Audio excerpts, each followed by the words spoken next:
Morning friends. आले होते वॉकला. सकाळचे वाजतायत 7:30. हा होता आमचा पाम बीच रोड. सकाळची शांत हवा, चहूबाजूनी हिरवळ आणि मनाला प्रसन्न करणारी निसर्गाची साथ. दिवसाची सुरुवातच सुंदर झाली. यापेक्षा अजून काय हवं, हो ना? सो फ्रेंड्स, वॉक झाला आणि आले इथे फुलं नेण्यासाठी आमच्या रेग्युलर हारवाल्याकडे. फुलं घेतली आणि आता निघाली स्टेशनकडे. एक मावशी असतात तिथे, पनवेलवरून येतात, तर त्यांच्याकडे मस्त पावसाळी भाज्या असतात, त्या घ्यायच्या. छान पाऊस आलेला आहे आणि सगळ्यांना नागपंचमीच्या खूप खूप शुभेच्छा. स्टेशनजवळ असतात त्या भाजी घेऊन, तर तिकडे जाते चालत. थोडा वॉक पण होईल. कडे जातानाच ही आहे आयुषची डॉन बॉस्को शाळा. सो वाटेतच आहे, अवघ्या घरापासून 10 मिनिटाच्या अंतरावर, आणि तिथेच जवळ आहे समोर डी मार्ट सुद्धा. इथे या मावशी बसतात. थोड्याशा पुढे डी मार्ट पासून पुढे गेल्यानंतर या मावशी इथे बसतात. सो यांच्याकडे छान अशी ताजी भाजी होती. काकडी, करटुले, भेंडी आणि बरीचशी भाजी यांच्या घरची असते. हळदीच्या पानांसाठी मी इथे खास आले होते. नाही आणलं बिस्किट, संध्याकाळी घालते. हां, संध्याकाळी येते. चल, खुश झाली. हाय, हॅलो, नमस्कार सगळ्यांचं पुन्हा एकदा स्वागत आहे सारिकाज क्रिएशन्समध्ये. कसे आहात सगळे? आशा करते की सगळे छानच असाल. सर्वात आधी सगळ्यांना नागपंचमीच्या आणि पहिल्या श्रावणी सोमवारच्या खूप खूप शुभेच्छा.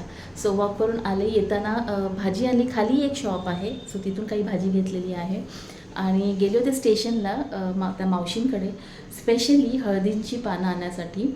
आणि इतरही पावसाळी भाज्या त्यांच्याकडे भेटतात, पण त्या सकाळी 6 वाजता येतात, तर त्यांच्याकडे सगळ्या भाजी ऑलमोस्ट आहे ना 8-8:30पर्यंत संपलेल्या असतात.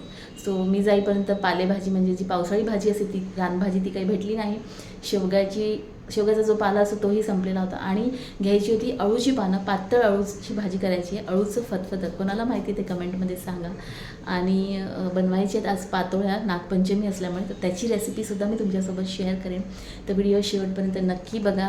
आणि आता फ्रेश व्हायचं आहे आणि त्याच्यानंतर करणार आहे देवपूजा, तर तीसुद्धा मी तुमच्यासोबत शेअर करेन.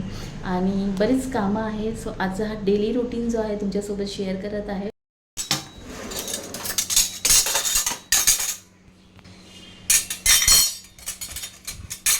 चला शेअर करते काय भाजी आणली. ही थोडीशी फुलं आणली मी येताना. आणि हे आहे शिराळं किंवा दोडकं, खूप कवळं असतं त्यांच्याकडचं. आणि त्याच्यानंतर ही आहेत हळदीची पानं, 20 रुपयाची 3. आणि हे आहेत पातळ अळूची भाजी करण्यासाठीची पानं. सो ह्या 3 जुड्या घेतलेल्या आहेत मी.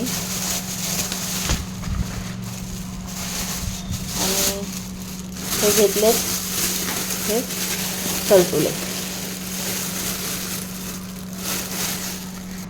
नारळ, पातोळ्यांसाठी सारण बनवायचं आहे. त्याच्यानंतर खालून जी भाजी घेतली ती शेअर करते. मेथीची भाजी, चवळीची भाजी किंवा तांदूळजा म्हणतात त्याला, ती, कोथिंबीर, मोठे करटुले होते ते सुद्धा मी घेतले.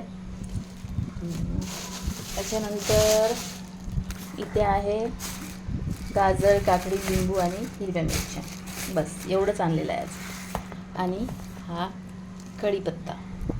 सो आता ही सगळी भाजी फ्रीजमध्ये ठेवून घेणार आहे. सो मिशोवरून ऑर्डर केले होते हे 2 रियुजेबल टिश्यू जे आहेत, त्या रोल्स. हे बघा असं आहे, हे छान आहेत. एकदा वापरले की पुन्हा तुम्ही धुवून ह्याला वापरू शकता. छान आहे ह्याची क्वालिटी. मेनली मी चिमणी वगैरे जर बाहेरून क्लीन करायची असेल त्यावेळेस मोस्टली याचा वापर करते, किंवा हे जे कॅबिनेट्स आहेत किचनमधले ते क्लीन करण्यासाठी हे वापर करते. वापरून झालं की छान स्वच्छ धुवून आपण याला वाळून पुन्हा एकदा याचा यूज करू शकतो, अगदी 100 टाइम्सपर्यंत. सो हे 2 रोल ऑर्डर केले होते. इथे टीव्हीवर लावलेली आहे महादेवांची आरती, कारण आज सोमवार सुद्धा आहे आणि नागपंचमी सुद्धा.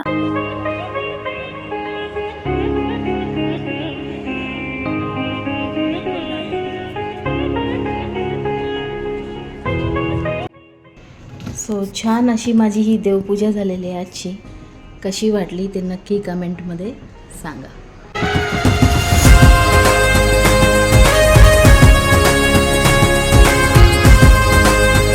देवपूजा झाली आणि आता करणार आहे ब्रेकफास्ट. इथे घेतले हे रोल्ड ओट्स.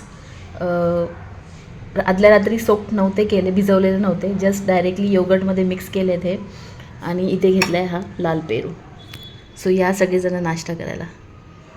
मूग भिजत घातले छान असे मोड आणण्यासाठी, म्हणजे हे उद्यासाठी भाजी वगैरे बनवण्यासाठी ते रेडी होतील. सो दरवेळेस अशाच पद्धतीने मी मूग भिजत घालते आणि मोड आणण्यासाठी ठेवते. आता करायला घेणार आहे अळूचं फतफद.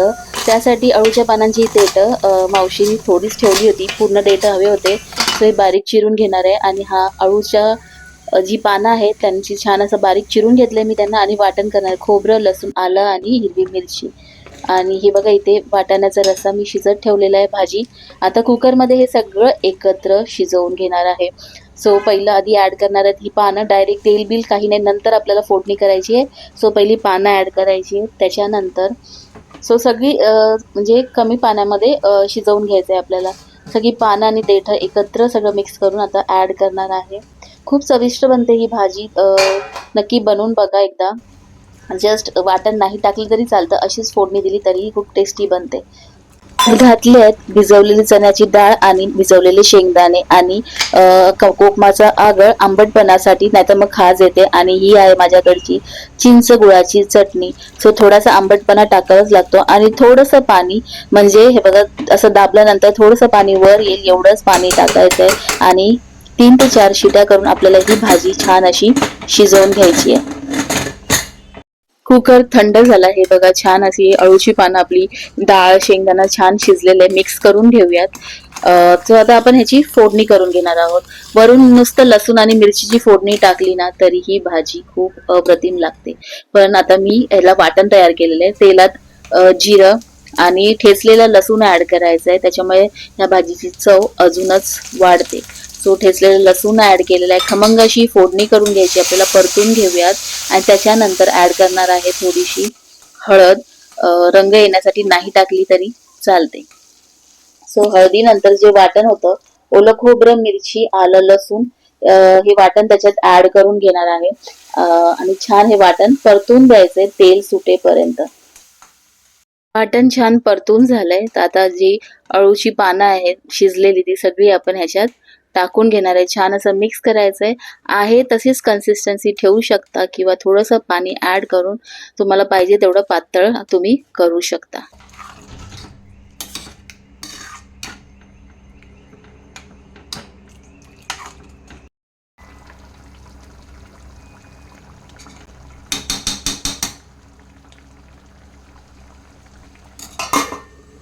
करायला घेणार आहे पातोळ्या. सो त्याची तयारी नाही दाखवली. सेम जसं मोदकसाठी उकड काढतो तशीच उकड काढून घेतली आणि सारण सुद्धा बनवून घेतलंय. सेम पद्धतीने आहे, काहीच फरक नाही. सो आता हे हळदीचं पान घेतलंय, छान स्वच्छ धुवून पुसून घेतलंय. त्याच्यावरती आता तूप लावून घेणार आहे सगळीकडे. कारण त्याच्यानंतर आहे ना, तूप नाही लावलं तर ते पीठ जे आहे त्याला चिपकून राहतं. सो असं लांब पान वापरून एक मोठी पातोळी करू शकता, पण मी असे 2 छोटे भाग करते एका पानाचे, म्हणजे त्या छोट्या छोट्या पातोळ्या तयार होतील. सो आता छान असं हे पान कापून घेतलंय मी. आणि आता हा छान आपला जी उकड काढली त्याचा एक गोळा घेतलाय आणि बोटांना तूप लावून छान असं हे थापून घेणार आहे त्या पानावरती. फ्रेंड, उकड नसेल काढायची, घाई असेल आणि झटपट जर या पातोळ्या बनवायच्या असतील ना, तर तुम्ही तांदळाचं पीठ पाण्यामध्ये मिक्स करून घट्ट असं ते या पानांवर पसरवू शकता आणि त्याच्यावर सारण भरून तुम्ही पातोळ्या, झटपट तयार होणाऱ्या पातोळ्या सुद्धा बनवू शकता. कधीतरी मी तुमच्यासोबत ती सुद्धा रेसिपी शेअर करेन. पीठ छान असं थापून झाल्यानंतर पातळ थापून घ्यायचंय. त्याच्यात आता आपण हे जे सारण मी बनवलंय ते भरून घेणार आहोत. अगदी थोड्याशा बनवलं, त्या पातोळ्या तर आम्ही दोघच असतो खाण्यासाठी.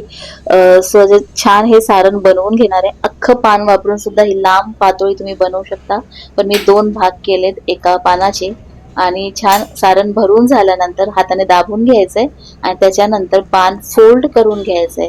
सो आडवं करू शकता, उभं करू शकता, तुम्हाला जसं वाटेल त्या पद्धतीने तुम्ही त्याला आकार देऊ शकता. सो आता हे बघा, या प्रकारे मी हे पान फोल्ड करून घेणार आहे. आणि ज्या पातोळीची कडा आहे ती छान अशी हाताने दाबून घ्यायची आणि वरूनही थोडासा दाब द्यायचा, म्हणजे पानांचा जो ठसा आहे ना तो त्या पातोळीवर उमटतो आणि दिसायलाही खूप सुंदर दिसतं. सो अशा प्रकारे आता या सगळ्या पातोळ्या मी तयार करून घेणार आहे.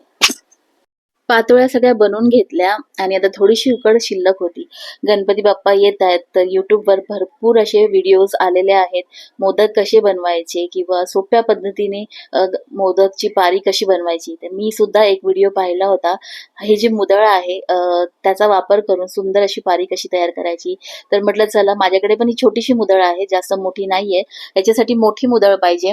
तर म्हटलं प्रयत्न करून बघूया कसा बनतोय तो मोदक. सो अलगद हाताने करायचा आहे. फर्स्ट टाइम होतं तर थोडीशा घाईत मी करत होते. तर ह्याला मोठी मुदळ लागेल तरच त्याचा आकार आपण व्यवस्थित करू शकतो. सो मी सुद्धा प्रयत्न केला आणि खरंच खूप छान शेप येतोय या मोदकला. तर मी सुद्धा आता गणपती बाप्पा जेव्हा येतील त्यावेळेस अशाच पद्धतीने मोदक बनवण्याचा प्रयत्न करेन. सो आता ही पारी तयार झाली आणि छान आता आपण हे सारण जे आहे ते या मोदकामध्ये भरून घेणार आहे. आणि हे बघा आता असा गोळा करून घेतला सारणाचा आणि छान असं वळवून घेते हा मोदक. अलगद हाताने करायचंय नाहीतर फाटतो. थोडंसं माझं तसंच झालं. नेक्स्ट टाइम जेव्हा करेन तेव्हा तुमच्यासोबत शेअर करेन की हे मोदक कसे झाले आहेत ते. सो हे बघा सुंदर आकार आला होता.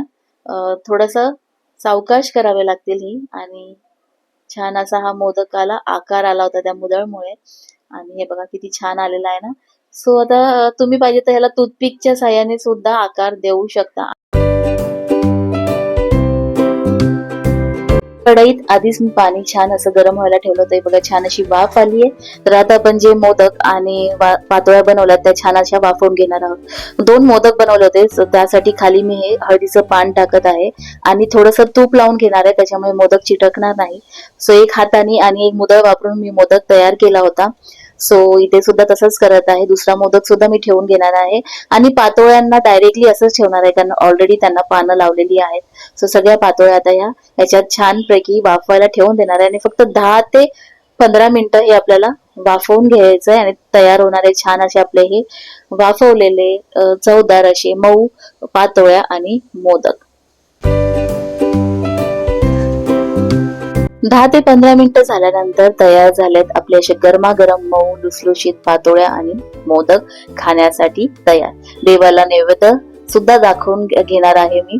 सो हे बघा छान अशी ही पातोळी एकदम सुंदर वाटतात त्या आणि खायलाही खूप चवदार आणि मेन म्हणजे त्या हळदीचा पानाचा सुवास या पातोळ्यांना येतो. खरंच खूप टेस्टी लागते. नक्की ट्राय करून बघा. मधून अशी कापून घ्यायची, छान असं तूप सोडायचं आणि या पातोळ्यांचा आस्वाद घ्यायचा. तर मंडळी कसा काय वाटला आजचा हा व्हिडिओ. माझी ही रेसिपी जर आवडली असेल तर नक्की लाईक करा आणि कमेंट करायला विसरू नका. जर तुम्ही नवीन फ्रेंड असाल तर चॅनलला नक्की सबस्क्राईब करा. पुन्हा भेटूयात अशाच नवनवीन रेसिपीसह. तोपर्यंत bye bye. Have a nice day and take care.